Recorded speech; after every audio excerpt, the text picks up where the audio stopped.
అంగన్వాడీలు మున్సిపల్ కార్మికులు సర్వశిక్ష అభియాన్ ఉద్యోగులు ప్రభుత్వానికి వ్యతిరేకంగా గత 29 రోజుల నుండి సమ్మె చేస్తున్నారు. ఈ సమ్మెకు మద్దతుగా యూనియన్ నాయకులు ఆర్టీసీ బస్టాండ్ వద్ద గల సాగర్ సెంటర్లో రాస్తారోకో కార్యక్రమాన్ని చేపట్టారు. ఈ సందర్భంగా పోలీసులకు యూనియన్ నాయకుల మధ్య వాగ్వాదం చోటు చేసుకుంది. మాట పెరిగింది. రాస్తారోకో కార్యక్రమం ఉద్రిక్తంగా మారింది. పోలీసులు తమ ప్రతాపాన్ని చూపించారు. ఒక్కొక్కరిని ఈడ్చిపాడేశారు. ఆ ప్రాంతం ప్రభుత్వం డౌన్ అంటూ మారుమ్రోగిపోయింది.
అంగన్వాడీ ఉద్యమంపై రాష్ట్ర వ్యాప్తంగా ఎస్మా ప్రయోగించడానికి వ్యతిరేకంగా ఈరోజు రాస్తారోకో కార్యక్రమాన్ని జయప్రదం చేస్తున్నాం. జైలు బరోను నిర్వహిస్తున్నాం. ఏమైనా ఈ రాష్ట్ర ప్రభుత్వం అంగన్వాడీలు, మున్సిపల్ వర్కర్లు, సమగ్ర శిక్షా ఉద్యోగుల యొక్క కోరికలను పరిష్కారం చేయకుండా నిర్లక్ష్యం చేస్తున్న నేపథ్యంలో పోరాటంలో ఉధృతంలో భాగంగా ఈ రాస్తారోకో చేస్తున్నాం.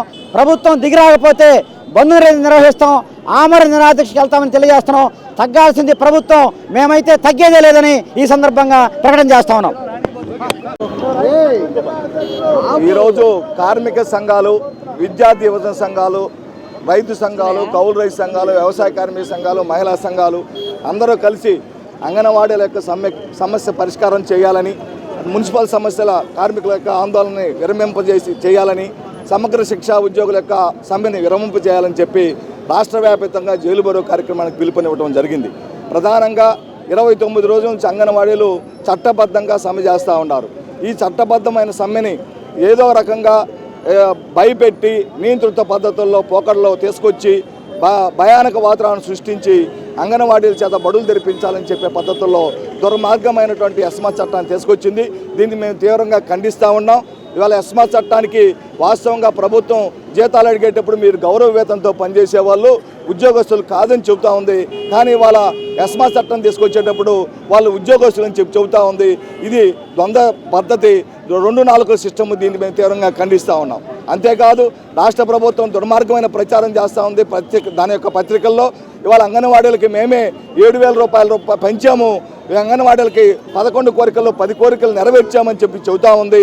వాస్తవంగా ప్రధానంగా అంగన్వాడీలు కోరుతూ ఉంది, నువ్వు ఎన్నికలకు ముందు ఇచ్చినటువంటి తెలంగాణ కంటే ఎక్కువ వేతనాలు పెంచాలని చెప్పావు, దాన్ని అమలు జరపమని కోరుతా ఉన్నాం. 2 పెరుగుతున్నటువంటి ధరలకు అనుగుణంగా వేతనాలు పెంచాలని కోరుకుంటున్నాం. అంతేకాదు సుప్రీంకోర్టు ఏదైతే తీర్పు ఇచ్చిందో ఆ తీర్పు ప్రకారంగా గ్రాట్యుటీ ఇవ్వాలని చెప్పి అడుగుతూ ఉన్నారు.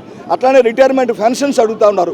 ఈ 3 తప్ప మిగిలిన అన్ని పరిష్కారం చేస్తామని చెప్పి ఇవాళ బొత్స సత్యనారాయణ గారు, సజ్జల రామకృష్ణారెడ్డి గారు చెప్పడం దుర్మార్గమైనటువంటి విషయం.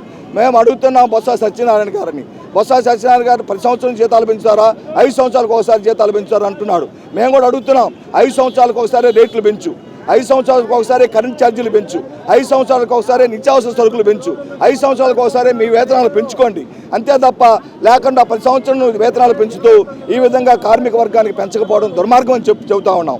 మరోపక్క సజ్జల రామకృష్ణారెడ్డి గారు చెప్తున్నాడు ఆయనకి ఏ అర్హత ఉన్నది, ఈ రాష్ట్రంలో ఒక వార్డు నెంబర్ కూడా గెలవలేదు, కనీసం ఒక చిన్న స్థాయి గుమ్మస్థాయిగా కూడా కాదు.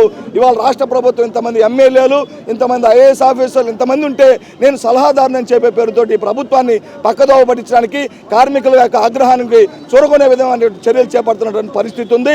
ఇవాళ ప్రత్యామ్నాయ ఏర్పాట్లు చేసుకుంటామని చెబుతున్నాడు.